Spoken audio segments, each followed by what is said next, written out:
समय के साथ में गोचर करते हुए ग्रह कई बार ऐसी कंडीशन में आ जाते हैं जहां से वह बहुत अच्छे परिणाम ला सकते हैं, लेकिन अपनी ही कुछ कमियों की वजह से, अपनी ही कुछ गलतियों की वजह से वह परिणाम रुक भी जाते हैं। नमस्कार मित्रों, मैं भानु प्रकाश शर्मा, एस्ट्रो भानु शर्मा चैनल में आपका हार्दिक अभिनंदन करता हूँ। कन्या राशि के लिए क्या प्रभाव होंगे शनि देव के जब वह वक्र अवस्था में चले जाएंगे, और वक्री शनि क्या हमेशा बुरा होता है? नहीं, बिल्कुल भी ऐसा नहीं है कि शनि वक्री होगा तो बुरे ही रिजल्ट लेकर के आएगा। शनि वक्री को थोड़ा सा समझ लें। शनि ही क्यों, कोई भी ग्रह जब वक्र अवस्था में जाता है तो अपने पुराने पेंडिंग कार्य जो हैं, पुराने पेंडिंग कर्मा जो हैं, उनके रिजल्ट वह देता है। अब शनि का स्पेशल इसलिए हो जाता है क्योंकि इसकी वक्र अवस्था लंबे समय तक चलती है। अब जैसे यह 13 जुलाई से वक्री होंगे और 27 नवंबर तक वक्र अवस्था में ही रहेंगे। बहुत लंबा समय है, इसलिए इसके प्रभाव अपने को ऐसे लगते हैं कि बुरा कर रहा है, जबकि ऐसा नहीं है। अब यहां पे अपन बात करें कि आप पे प्रभाव कैसे आएंगे। अब यहां पे देखेंगे आपके सप्तम भाव में शनिदेव विराजमान है। बेसिक रूल अगर लेकर के चले तो यहां पे आप इसको समझिएगा कि भाई कोई भी ग्रह जब रिजल्ट लाता है तो वह अपने स्वभाव के मुताबिक लाएगा, बेसिक जो नेचर होगा उसके मुताबिक लाएगा। चाहे शनि है तो वह स्लो करके फिर रिजल्ट देगा, लेकिन देगा स्टेबल। बृहस्पति है, वो विस्तार करेगा, बढ़ाएगा चीजों को और उसके मुताबिक रिजल्ट देगा। राहु ग्रह है तो अचानक से बढ़ा देगा, अचानक से एक्सपेंड कर देगा चीजों को, बैरियर क्रॉस करके भी आउट ऑफ द बॉक्स काम कर देगा। वो बिल्कुल राहु का नेचर ही वैसा ही है। आपको करेज देगा, हिम्मत देगा, आपको बहुत कुछ, ये है ना, भूख बढ़ा देगा जहां बैठेगा, वो चीजें करेगा राहु। और ठीक उसी समय केतु को देखोगे तो केतु क्या है? डिटैचमेंट है, सेपरेशन है, एकाकीपन है, अलगाववाद है। तो ये केतु के बेसिक नेचर है। अब कोई भी ग्रह अपने प्रभाव बेसिक नेचर के मुताबिक लाएगा। दूसरा, काल पुरुष की कुंडली देखेंगे तो काल पुरुष की कुंडली में सातवें भाव को क्या माना गया है? सातवें भाव में शनिदेव उच्च के माने गए हैं।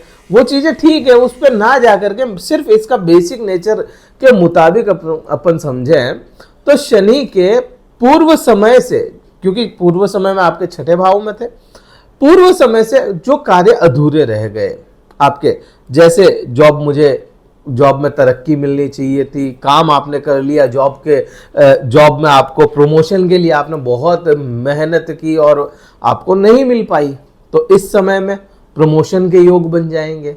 ये चीज यहाँ पे शनि की अपने को समझ में आती है। दूसरा, आप छठे भाव को देखो कि लंबे समय से किसी प्रकार की बीमारी से जूझ रहे थे, आप दवाएं ले रहे थे लेकिन उसका असर नहीं आ रहा था, तो वो असर यहाँ पे छठे भाव के आने शुरू हो जाएंगे। क्योंकि यहाँ पे आप देखोगे ना तो यहाँ पे एक भाव पहले शनि वक्र अवस्था में रिजल्ट लाता है, जहां है वहां तो लाएगा ही, लेकिन एक भाव पहले से भी। अब यहीं पे राहु ग्रह भी बैठे हैं। छठे भाव में राहु को अच्छा माना गया है। छठे भाव में राहु शत्रु हंता भी हो जाते हैं, और यहाँ पे सपोर्ट कहीं ना कहीं शनिदेव का भी मिल रहा है। और शनिदेव आपके लिए क्या है? छठे भाव के पांचवें भाव के स्वामी भी है और छठे भाव के भी स्वामी है। तो आपके लिए यहाँ पे क्लियर हो जाता है कि पंचमेश की वक्र अवस्था में छठे भाव पे भी इसके प्रभाव आएंगे, तो किसी प्रकार के कोई शत्रु आपके हो गए थे जो आपको बार बार परेशान कर रहे थे, वो भी दूर हो जाएंगे। कहीं ना कहीं राहु का भी प्रभाव यहाँ पे मिल जाएगा उसी में आपको, तो वो चीज अपने को समझ में आती है। हाँ, यहाँ पे ऋण की जब बात करोगे तो ऋण का भी यहाँ पे रास्ते मिल जाएंगे ऋण कम करने के। अगर किसी के ऋण चल रहा है, किसी के लोन चल रहा है, तो आपको रास्ता मिल जाए कि इसको कैसे कम किया जा सकता है, वो भी प्रभाव अपने को समझ में आता है। अब ठीक इसी समय में अगर किसी के चार्ट में शनिदेव मित्र ग्रह नहीं है, मित्र अवस्था में नहीं बैठे हैं, या कोई ऐसी कंडीशन में बैठे हैं जहां से प्रभाव अच्छे नहीं ला सकते, तो वो ऋण को बढ़ा भी तो सकते हैं ना, तो वो चीज भी यहाँ पे बन जाती है। फिर यहाँ से अपन देखें कि शनिदेव सप्तम भाव में क्या प्रभाव लेकर के आएंगे। आप जो पति पत्नी के आपसी संबंधों में आप सोच रहे थे कि हमें इस समय में थोड़ा कुछ चीजों के लिए कार्य करना चाहिए, या कहें कि अपने रिश्तों को सुधारना चाहिए, उस पर कार्य करने की सोच रहे थे, तो वो जो काम नहीं हुए ना वो इस समय में हो जाएंगे। वो चीज़ अपने को समझ में आती है।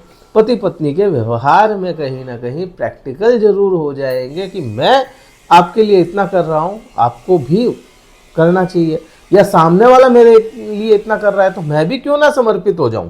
तो ये प्रैक्टिकल हो जाएंगे। आप व्यापार के लिए प्रैक्टिकल हो जाएंगे कि कार्य करेंगे तभी तो चीजें मिलेगी।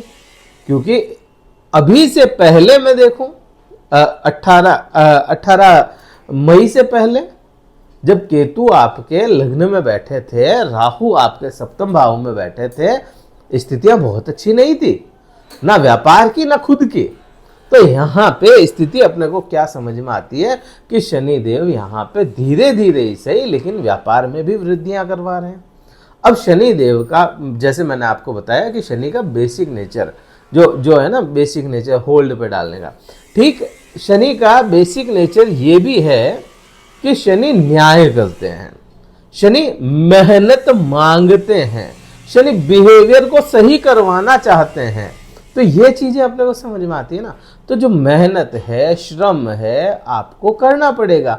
समर्पण चाहते हैं शनि, समर्पण की आप में भावनाएं हो तब जाकर के चीजें ठीक होती चली जाती हैं। तो व्यापार के प्रति, धर्म के प्रति आपको समर्पित होना पड़ेगा। अब यहाँ से अपन तीसरी दृष्टि शनि की देखेंगे तो शनि की तीसरी दृष्टि भाग्य पे गई।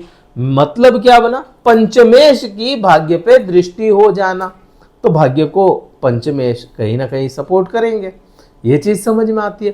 प्लस आपको यहाँ पे धार्मिक भी बना देंगे, पिता के साथ में विवाद ना रखें तो भाग्य का साथ मिलता नजर आएगा आपको अधिक।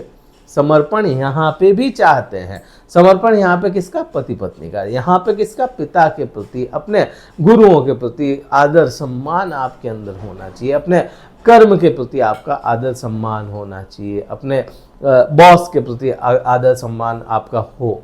तो यहाँ पे ये चीजें बनती हैं, बॉस, अधिकारी, जो भी आपके, तो भाग्य का साथ अपने को मिलता है। अब शनि का आप देखिए सातवां जो एस्पेक्ट है, सातवीं दृष्टि आपके खुद की राशि पे है।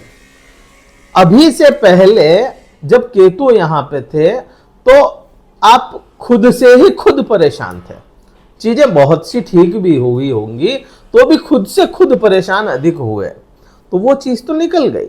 अब शनि का जो एस्पेक्ट है यहाँ पे, ये शनि का एस्पेक्ट आपको कहीं ना कहीं आलसी बना सकता है। अपन क्या कहते हैं कि शनि मेहनत मांगता है, शनि मेहनत मांग करके आपको फिर रिजल्ट देता है, आप मेहनत दे देते हो तो अपने समय में। लेकिन प्रॉब्लम कब आ जाती है, जब इसका एस्पेक्ट लग्न पे आ जाए, उस समय में इंसान खुद अपने आप में ही आलस करने लग जाता है। मेहनत करने का, कार्य करने का आपको मन ही नहीं करता तो क्या करोगे। तो ये इस प्रकार से चीजें होती हैं। तो आपको अपने मन को, अपने शरीर को समझा करके उस पर कार्य करके आपको आलस तो छोड़ना पड़ेगा, तब जाकर के ये शनि रिजल्ट आपको कहाँ देगा, सप्तम भाव में भी देगा, वक्र अवस्था में छठे भाव में भी देगा, और आपको भाग्य में भी देगा। क्योंकि यहाँ से अब जब मैं बात अगली दृष्टि की कर रहा हूं, बहुत ज्यादा ही इंपॉर्टेंट है वो, बहुत ज्यादा, क्योंकि उसी के पीछे पूरा संसार दौड़ रहा है, वो है सुख। 10वीं दृष्टि जो आपके चतुर्थ भाव पे जाएगी, ये भाव सुख का भाव है। अब यहाँ पे इंपॉर्टेंट क्यों है, क्योंकि इसी भाव पे केतु जैसे ग्रह की भी दृष्टि है जो डिटैच करता है, चीजें छुड़वाता है, होल्ड पे तो शनि डालता है, लेकिन ये तो बिल्कुल ही मना कर देता है, केतु नहीं देता, क्या करोगे, इस टाइप का ये केतु है। तो केतु की भी दृष्टि है, फिर यहाँ पे बृहस्पति की भी दृष्टि है, और शनिदेव की भी दृष्टि है।